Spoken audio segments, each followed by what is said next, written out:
Welcome everybody. सो आज की class में हम लोग बैक्टीरिया की स्ट्रक्चर को डिस्कस करने वाले हैं। So bacterial organism these are prokaryotic organisms.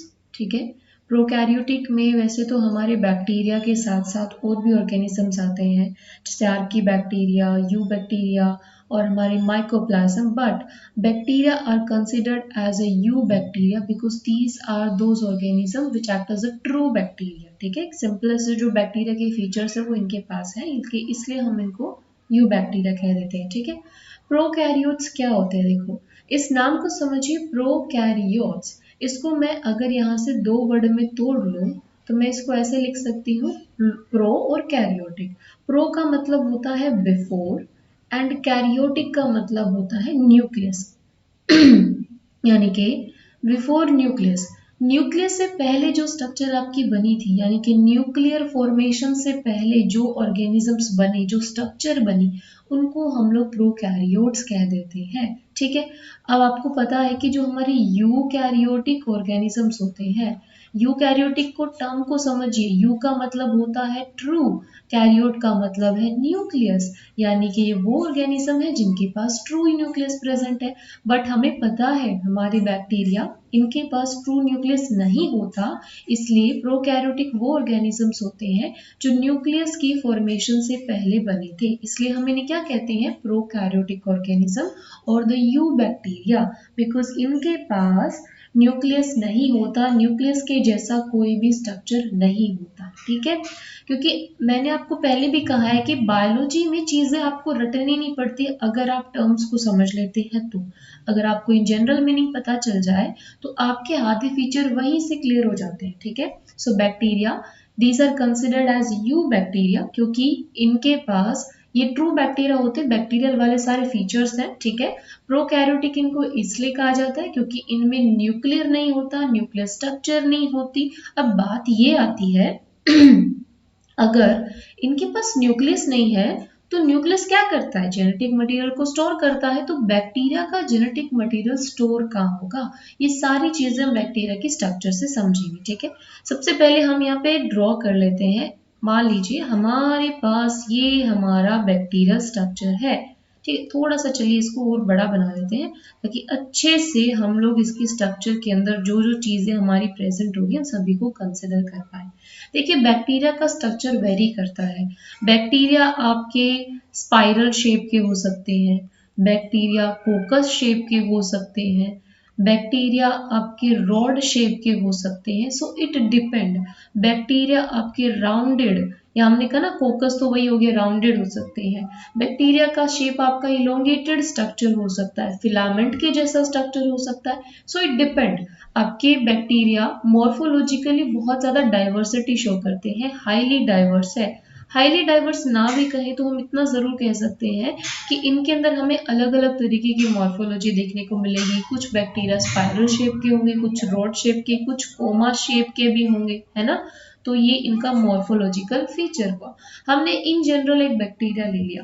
Bacteria की सबसे पहले आउटर कवरिंग होती है, एक आउटर कवरिंग उसमें प्रेजेंट होगी। देखिए, बैक्टीरिया के पास सेल वॉल प्रेजेंट होती है। क्या प्रेजेंट होगी इनके पास? बैक्टीरिया ये प्रोकैरियोटिक ऑर्गेनिज्म है, इनमें सेल वॉल आपको देखने को मिलेगी। अब बात आती है कि अगर इनके पास सेल वॉल है तो क्या ये सेल वॉल प्लांट बॉडी के अंदर जो सेल वॉल मिलती है उसके जैसी है या थोड़ी सी डिफरेंट है? ऑब्वियस सी बात है, बैक्टीरिया हमारे प्रिमिटिव ऑर्गेनिज्म है और प्रिमिटिव ऑर्गेनिज्म के अंदर तो प्रिमिटिव कैरेक्टर ही मिलेंगे ना। और प्लांट की बात करते हैं तो प्लांट हमारे हायर ऑर्गेनिज्म होते हैं, तो प्लांट के अंदर जो सेल वॉल मिलती है उसके कंपैरिजन में बैक्टीरिया का सेल वॉल थोड़ा सा आपको डिफरेंट मिलेगा। यहाँ पे जो सेल वॉल मिलेगी वो या तो आपकी नॉन सेल्यूलोजिक होगी, यानी कि उसमें सेल्यूलोज नहीं होगा। सेल्यूलोज किस में मिलता है? प्लांट की सेल वॉल में मिलता है ना, तो नॉन सेल्यूलोजिक होगी।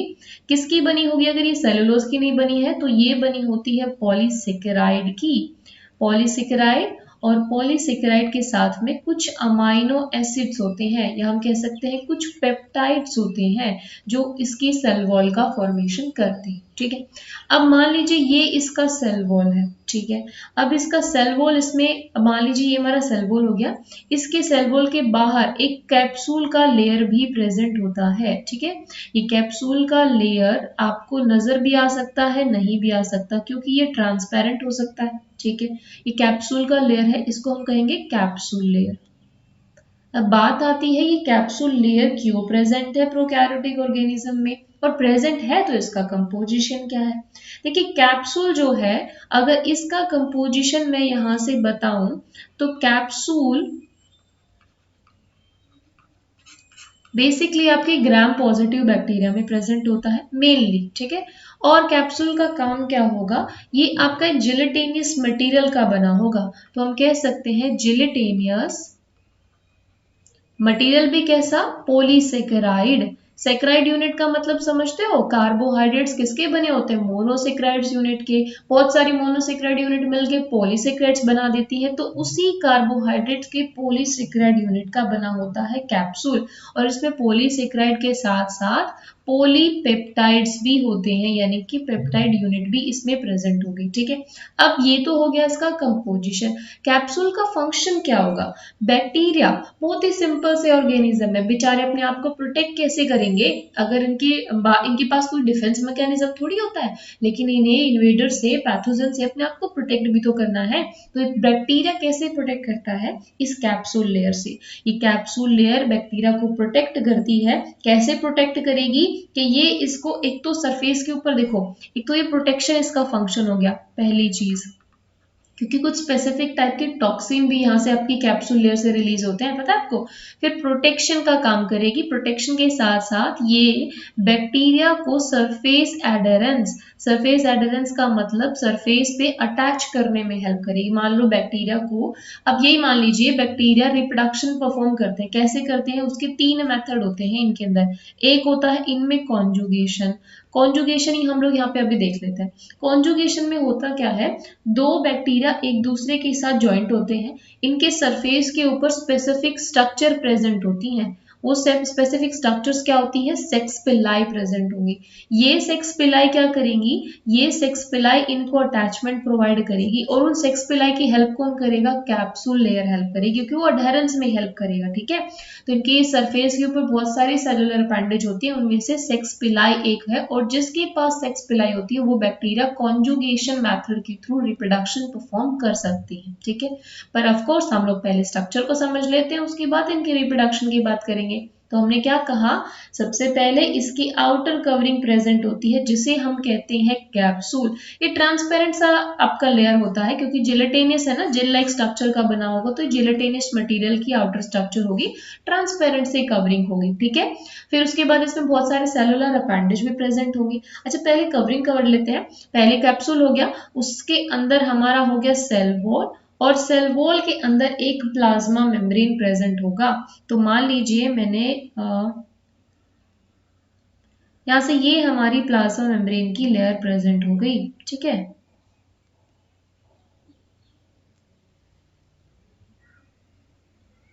ये हमारा प्लाज्मा मेम्ब्रेन हो गया, राइट। ठीक है, so this is the plasma membrane of bacteria. Clear जी, कितनी कवरिंग हो गई, हमारे पास कवरिंग हो गई, सबसे आउटर मोस्ट हो गया कैप्सूल, कैप्सूल के बाद सेल वॉल, सेल वॉल के बाद प्लाज्मा मेम्ब्रेन प्रेजेंट होगा। ठीक है, ओके जी। अब बात आती है किसकी, हम प्लाज्मा मेम्ब्रेन की बात करें ना, तो प्लाज्मा मेम्ब्रेन ये अगेन वैसे ही फोस्फोबाइलिपिड की बनी हुई है, फोस्फोलिपिड एंड प्रोटीन्स की बनी हुई है। ठीक है, कैसी बनी है, फोस्फोलिपिड एंड प्रोटीन की, राइट। और ये हमारी साइट होती है रेस्पिरेटरी एंजाइम के लिए, it is the site for respiratory enzyme. अब ये देखिए, ये ऐसा क्यों होगा, हम मान लीजिए एक यूकैरियोटिक सेल की बात करते हैं। एक यूकैरियोटिक सेल में आपको पता है उसके अंदर माइटोकॉन्ड्रिया होता है, उसके अंदर साइटोप्लाज्म में ग्लाइकोलाइसिस की प्रोसेस होती है। ग्लाइकोलाइसिस के बाद ऑक्सीडेटिव फॉस्फोरिलेशन, क्रेब्स साइकिल, वो सारी माइटोकॉन्ड्रिया में होती है। यानी कि जितने भी रेस्पिरेटरी एंजाइम है वो माइटोकॉन्ड्रिया में प्रेजेंट है।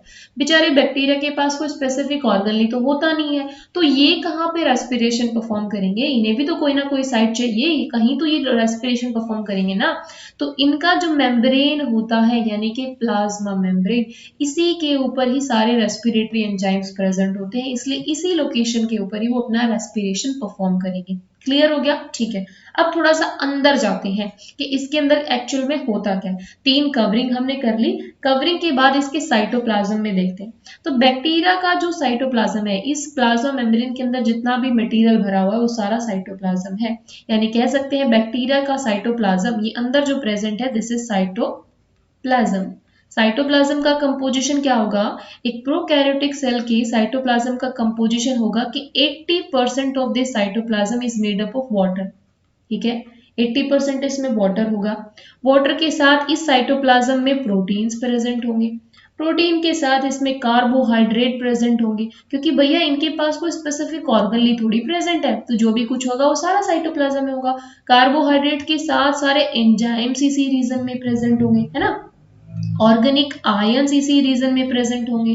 ऑर्गेनिक आयन के साथ साथ लिपिड इसी रीजन में प्रेजेंट होगी, यानी कि इस साइटोप्लाज्म में 80% तो होगा वाटर, और वाटर को हटा के सारे प्रोटीन्स हुए, कार्बोहाइड्रेट हुए, लिपिड हुए, वो सारे के सारे इसी साइटोप्लाज्म में प्रेजेंट होगी। तो मान लीजिए ये हमारे कुछ यहाँ पे साइटोप्लाज्म का एक हमने कंपोजिशन बना लिया। ठीक है, ये हो गया हमारा साइटोप्लाज्म। ओके, अब साइटोप्लाज्म में सबसे पहले हम जेनेटिक मटेरियल को ही ड्रॉ कर लेते हैं कि ऐसे कुछ थ्रेड लाइक स्ट्रक्चर प्रेजेंट होगी। इन थ्रेड लाइक स्ट्रक्चर को हम कहेंगे न्यूक्लियस। न्यूक्लियस और the genetic material of nucleus नहीं कहेंगे, सॉरी, इनके पास तो न्यूक्लियस होता ही नहीं है, हम इसको बोलते हैं न्यूक्लियर एरिया। राइट है जी, न्यूक्लियर एरिया, या फिर इसी को बोला जाता है न्यूक्लियोइड। न्यूक्लियोइड के अंदर क्या होगा? Genetic material. और एक्चुअल में ये जेनेटिक मटेरियल के साथ साथ एक अमरफस लोबुलर मास होता है, जिसके अंदर क्रोमेटिन के फाइबर होते हैं, जिसे हम लोग क्रोमेटिन के फाइबर के साथ साथ यहाँ पे क्या प्रेजेंट होगा? आपका जेनेटिक मटेरियल, ओवरऑल सारा जेनेटिक मटेरियल इसमें प्रेजेंट होगा। ठीक है, तो न्यूक्लियोइड कहेंगे, जो कि क्या है, इसके अंदर फाइब्रल क्रोमेटिन प्रेजेंट होते हैं। ठीक है, ओके जी। अब इसके अंदर हमने ये बात तो कर ली कि प्लाज्मा मेम्ब्रेन में रेस्पिरेटरी एंजाइम प्रेजेंट है, तो हमें ये पता है कि राइबोसोम्स इसके अंदर प्रेजेंट होते हैं 70S टाइप के।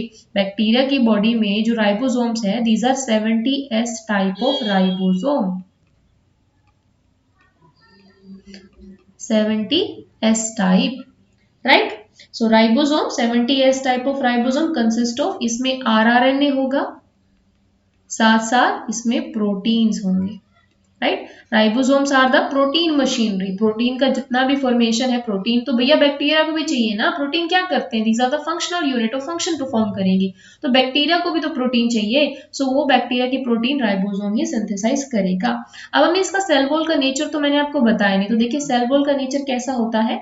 पेप्टिडोग्लाइकन की सेल वॉल बनी होगी, पेप्टिडोग्लाइकन का सेल वॉल बना होगा। ठीक है, यानी कि इस पेप्टिडोग्लाइकन में भी 2 यूनिट होती हैं। वो यूनिट कौन सी होती है? नैग और नैम यूनिट। नैग का मतलब एन-एसिटाइल ग्लूकोसामीन, और नैम का मतलब एन-एसिटाइल मुरामिक एसिड। सो इन दोनों से हमारा क्या बनेगा? आपका पेप्टिडोग्लाइकन सेल वॉल बनेगा। अच्छा, इस सेल वॉल के पास ना और एक आयन भी प्रेजेंट होता है, मैग्नीशियम आयन, और उसी के साथ साथ टिकोइक एसिड प्रेजेंट होगा। अच्छा, मैं इसकी कंपोजिशन आपको आगे नोट डाउन करा दूंगी, यहाँ पे थोड़ा सा स्पेस कम पड़ रहा है, अभी आप सिर्फ वर्बली मैं आपको बता देती हूँ, आप उसे नोट डाउन कर लीजिए। पेप्टिडोग्लाइकन लेयर के अंदर मतलब सेल वॉल के अंदर पेप्टिडोग्लाइकन सेल वॉल होगी, नैग-नैम यूनिट की बनी होगी, उसमें मैग्नीशियम आयन प्रेजेंट होगा, मैग्नीशियम आयन के साथ साथ टिकोइक एसिड प्रेजेंट होगा। और ये जो बाइंडिंग होती है ना पेप्टिडोग्लाइकन की और टिकोइक एसिड की, ये प्रोटेक्ट करती है बैक्टीरिया को, किससे?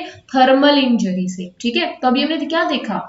बैक्टीरिया के अंदर प्रोटेक्शन के लिए सेल वॉल होती है, बैक्टीरिया के अंदर प्रोटेक्शन के लिए कैप्सूल होता है। क्लियर? ओके, अब हम आगे देखते हैं कि न्यूक्लियर एरिया हमारा हो गया। अब देखो न्यूक्लियर एरिया के अलावा ना, इस न्यूक्लियोइड के अलावा भी यहाँ पे एक बॉडी प्रेजेंट होती है जिसे हम कहते हैं प्लाज्मिड। ये प्लाज्मिड क्या है? This is the extra chromosomal DNA या जेनेटिक मटेरियल। ये प्लाज्मिड क्या करता है, स्मॉल है, सर्कुलर है, self replicating extra chromosomal DNA है जिसके पास कुछ जीन्स होते हैं। ठीक है, अब ये जीन्स क्या करेंगे, एक्स्ट्रा क्रोमोसोमल का मतलब समझते हो, other than this chromatin material, जो भी जेनेटिक मटेरियल होता है उसे एक्स्ट्रा क्रोमोसोमल कहते हैं। याद कीजिए यूकैरियोटिक सेल में माइटोकॉन्ड्रिया एक्स्ट्रा क्रोमोसोमल डीएनए रखता है, क्लोरोप्लास्ट एक्स्ट्रा क्रोमोसोमल डीएनए रखता है, ऐसे ही बैक्टीरिया में प्लाज्मिड है जो एक्स्ट्रा क्रोमोसोमल डीएनए रखता है। अब क्वेश्चन ये आता है कि इस एक्स्ट्रा क्रोमोसोमल डीएनए की जरूरत क्या है। जैसे माइटोकॉन्ड्रिया की तो ऑब्वियस सी बात है भैया, माइटोकॉन्ड्रिया को हम लोग एनर्जी प्रोडक्शन, हमारा एनर्जी प्रोडक्शन वाला फैक्ट्री कहते हैं ना, क्योंकि वहां पे हमारा एनर्जी प्रोडक्शन होता है। तो प्लाज्मिड के पास कुछ एंटीबायोटिक रेजिस्टेंस जीन प्रेजेंट होते हैं। ये जो सर्कुलर डीएनए है ये अपने आप रेप्लिकेट करता है और इसके पास एंटीबायोटिक रेसिस्टेंट जीन्स प्रेजेंट होंगे। ये एंटीबायोटिक रेजिस्टेंट जीन्स इस बैक्टीरिया को अगेन प्रोटेक्ट करेंगे। कैसे प्रोटेक्ट करेंगे, against the action of antibiotic. Antibiotic क्या होती है, एक्चुअली एंटीबायोटिक हमारे बायोलॉजिकल एक्सट्रैक्ट होते हैं जो किसी दूसरे ऑर्गेनिज्म की ग्रोथ को या उसकी लाइफ को अफेक्ट करते हैं। ठीक है, क्लियर हो गया, इतनी बातें क्लियर होगी। ओके जी, अब देखिए अब हम इसके एक्स्ट्रा सेलुलर अपेंडेज की बात कर लेते हैं। सबसे एक्स्ट्रा सेलुलर अपेंडेज सबसे पहला मैंने आपको बता दिया भैया, इनमें सेक्स पिलाई होता है। ये सेक्स पिलाई इन्हें कॉन्जुगेशन यानी कि रिप्रोडक्शन में हेल्प करता है। अच्छा, उसके अलावा क्योंकि बैक्टीरिया को मूव भी तो करना है ना, इसके सरफेस पर छोटे छोटे ऐसे सिंगल सेल के हमारे स्ट्रक्चर्स प्रेजेंट होते हैं, अपेंडेज प्रेजेंट होते हैं, जिनको हम कहेंगे फिम्बेरिया। ठीक है, क्या कहेंगे, दीज आर फिम्बेरिया। स्पेलिंग करेक्ट कर लेते हैं, फिम्बेरिया लिखना था और पता नहीं हमने क्या ही लिख दिया, फिम्बेरिया। अभी फिम्बेरिया का फंक्शन क्या है, जैसे सेक्स पिलाई का काम था कॉन्जुगेशन करना, फिम्बेरिया का काम है शॉर्ट फिलामेंटस स्ट्रक्चर, जो कि किसकी बनी होती है, एक प्रोटीन होता है जिसका नाम है पाइलिन। इस पाइलिन प्रोटीन की बनी होती है और इनका काम होता है इवनली डिस्ट्रीब्यूटेड होगी सरफेस पे और अटैचमेंट में हेल्प करेगी। ठीक है, ओके। नेक्स्ट हमारा आता है सेलुलर अपेंडेज के अंदर, इसमें बाहर एक इलोंगेटेड सा स्ट्रक्चर प्रेजेंट होगा, एक भी हो सकता है और दो भी प्रेजेंट हो सकते हैं, मल्टीपल भी हो सकते हैं, डिपेंड कि कौन सा बैक्टीरियल सेल है, बट मोस्टली हमें एक ही स्ट्रक्चर देखने को मिलता है, इसे हम कहते हैं फ्लैजिला। ये फ्लैजिला इस बैक्टीरिया को मोटिलिटी में हेल्प करेगा। देखिए, 3 सेलुलर अपेंडेज की हमने बात करी, जो सबसे लॉन्ग इलोंगेटेड फ्लैजिलीन नाम के प्रोटीन का बना स्ट्रक्चर है उसे कहते हैं हम फ्लैजिला। ये फ्लैजिला इसको मोटिलिटी में हेल्प करता है। यहाँ पे फिम्बेरिया प्रेजेंट होते हैं छोटे छोटे थ्रेड लाइक स्ट्रक्चर, इनका काम है, ये पाइलिन प्रोटीन के बने हैं, अटैचमेंट में हेल्प करना। सेक्स पिलाई का काम है कॉन्जुगेशन के थ्रू रिप्रोडक्शन करना, यानी जेनेटिक मटेरियल का transfer from the male to the female. इसमें मेल एक्चुअली फीमेल बैक्टीरिया नहीं होता है, लेकिन हम उसमें रेसिपिएंट और डोनर बैक्टीरिया के बिहाफ पर कह देते हैं, जो डोनर बैक्टीरिया है वो मेल होगा, जो रेसिपिएंट बैक्टीरिया वो फीमेल होगा। ठीक है, ये होगी हमारी स्ट्रक्चर। अच्छा, एक और चीज मैं बताती हूँ कि जो प्लाज्मा मेम्ब्रेन है ना, वो यहाँ से फोल्ड होके ना एक स्पेसिफिक टाइप का स्ट्रक्चर बना देती है। इस स्ट्रक्चर को हम कहते हैं मीजोजोम्स। राइट, मीजोजोम्स क्या है, जैसे हमने कहा इस प्लाज्मा मेम्ब्रेन के पास रेस्पिरेटरी एंजाइम प्रेजेंट होते हैं, है ना, रेस्पिरेशन में हेल्प करती है। वैसे ही मीजोजोम स्पेसिफिक टाइप की इनफोल्डिंग होगी मेम्ब्रेन की, जो रेस्पिरेटरी ऑर्गन की तरह काम करेगी। This is the respiratory organ of bacterial cell. ठीक है जी, ओके। छोटा सा स्ट्रक्चर होता है, या हम कहें सेंटर ऑफ रेस्पिरेशन है ये, किसमें, बैक्टीरिया के केस में। अच्छा, उसके अलावा इसकी सेंटर में ना, इस साइटोप्लाज्म में कुछ ऐसी स्टोर्ड बॉडी भी प्रेजेंट होती है, इनको हम कहते हैं इंक्लूजन बॉडी। इन बॉडी का काम क्या है, इंक्लूजन बॉडी का काम है स्टोर करके रखना, किसको, फूड को। ठीक है, तो फूड को स्टोर करेंगी, चाहे वो ग्लाइकोजन की फॉर्म में हो, स्टार्च की फॉर्म में हो, लिपिड की फॉर्म में हो, सल्फर ग्रैन्यूल है, वो इन इंक्लूजन बॉडी में स्टोर होगा। तो ये था हमारा बैक्टीरिया का स्ट्रक्चर। अब हमने जो ड्रॉ कर लिया है उसको हम अच्छे से देख लेते हैं। अब यहाँ पे आप ओके, यानी यहाँ देखिए आप, ठीक है, ये हमारा बैक्टीरिया का स्ट्रक्चर है, इसको अब थोड़ा सा अच्छे से समझेंगे हम लोग। यहाँ देखिए, सबसे पहले हमने क्या कहा था कि आउटर हमारा कैप्सूल का लेयर प्रेजेंट होगा, कैप्सूल जो कि जिलेटिनियस अमorphous पॉलीसेकेराइड और पॉलीपेप्टाइड का बना स्ट्रक्चर है जो पैथोजन से प्रोटेक्ट करता है बैक्टीरिया को। सेल वॉल की हमने बात करी, सेल वॉल का हमने कंपोजिशन देखा था, पेप्टिडोग्लाइकन की बनी हुई है और ये पेप्टिडोग्लाइकन भी किसका बना है, नैग और नैम सब यूनिट का। नैग और नैम सब यूनिट के साथ साथ पेप्टाइड्स भी होते हैं। नैग का मतलब है एन एसिटाइल ग्लूकोसा अमीन, नैम का मतलब है एन एसिटाइल म्यूरामिक एसिड, ठीक है जी। और प्लाज्मा मेम्ब्रेन उसका third covering. Plasma membrane site for respiration, site for action of respiratory enzyme कह सकते हैं। और कैसे, स्पेसिफिक स्ट्रक्चर होता है जिसे हम कहते हैं मीजोजोम्स, और वो मीजोजोम्स है हमारा जो रेस्पिरेटरी ऑर्गन की तरह काम करेगा। क्लियर, ठीक है। सेंटर में साइटोप्लाज्म के अंदर न्यूक्लियोइड प्रेजेंट होता है। न्यूक्लियोइड जनरली मोस्टली डीएनए ही हमारा जेनेटिक मटेरियल है, थ्रेड लाइक स्ट्रक्चर है ये, ठीक है। साइटोप्लाज्म की बात करी हमने 80% वाटर का बना होता है। 80% वाटर के साथ साथ इसमें हमारा कार्बोहाइड्रेट, इसमें प्रोटीन्स, इसमें एंजाइम्स, इसमें आयंस, वो सारे के सारे इसी में प्रेजेंट होंगे। फिर राइबोसोम्स इसमें स्कैटर्ड होता है साइटोप्लाज्म में। राइबोसोम भी कैसा, 70S टाइप का राइबोसोम प्रेजेंट होगा जिसमें मेनली हमारा आरएनए और प्रोटीन्स यूनिट प्रेजेंट होती है, ठीक है। एक सिंगल फ्लैजिला प्रेजेंट होता है, इलोंगेटेड सा स्ट्रक्चर जो कि मोटिलिटी में आपके प्रोकैरियोट को हेल्प करता है, कीमोटैक्सिक रिस्पॉन्स शो करने में हेल्प करेगा बैक्टीरिया को, ठीक है। सरफेस के ऊपर पाइलस प्रेजेंट होते हैं, दीज आर पाइलस। पाइलस का काम क्या है, सेक्स पिलाई होती है ये, ठीक है। सिंगुलर में हम इनको सेक्स पिलाई कहते हैं। कॉन्जुगेशन एक मेथड है जिसके थ्रू बैक्टीरिया रिप्रोड्यूस करते हैं, उसमें ये हेल्प करेगी सेक्स पिलाई, ठीक है। उसके अलावा इनके सरफेस पर एक और अपेंडेज प्रेजेंट होता है जिसे हम कहते हैं फिम्बेरिया। फिम्बेरिया का काम है सिंपली बैक्टीरिया को अटैचमेंट प्रोवाइड करना।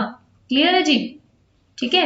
और इस कैप्सूल में भी हमारा एक और वो प्रेजेंट होता है, टिकोइक एसिड का लेयर, ठीक है। तो ये था हमारा प्रोकैरियोटिक सेल का स्ट्रक्चर। आई होप गाइस बहुत ही सिंपल से वे में मैंने आपको समझाने की कोशिश करी है, आपको समझ में आया होगा। If you like this video please hit the like button and thank you so much for watching the lesson.